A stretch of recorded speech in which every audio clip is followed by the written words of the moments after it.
మనం ఫ్రూట్స్ కొనడానికి మార్కెట్కి వెళ్తాం కదా, అయితే ఆ ఫ్రూట్స్ అన్నీ ఏదో ఒక ప్రదేశంలో పెరుగుతాయి. సో ఆ ఫ్రూట్స్ పెరిగే ప్రదేశాన్నే ఇంగ్లీష్లో మనం ఒక ప్రత్యేకమైన పదంతో చెప్పొచ్చు. ఆ పదమే ఆర్చర్డ్.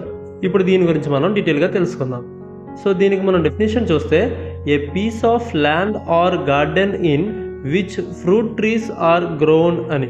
అంటే ఇది ముఖ్యంగా పండ్ల మొక్కలు, యాపిల్, ఆరెంజ్, మామిడి, సపోటా, గువా మొదలైనవి పెంచే పెద్ద ప్రాంతం లేదా తోటను సూచిస్తుంది అనమాట. అంటే సాధారణంగా కూరగాయల తోట కాదు, పండ్ల చెట్లు ఎక్కువ ఉండే ప్రాంతాన్నే ఈ ఆర్చర్డ్ అనే వర్డ్తో మనం చెప్పొచ్చు. దీనికి ఎగ్జాంపుల్ చూస్తే, we visited A mango orchard during the summer. అంటే వేసవిలో మామిడి తోటను సందర్శించాము అని అర్థం.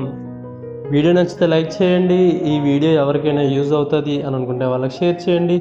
అండ్ వీలైతే ఛానల్ని సబ్స్క్రైబ్ కూడా చేసుకోండి. Thanks for watching.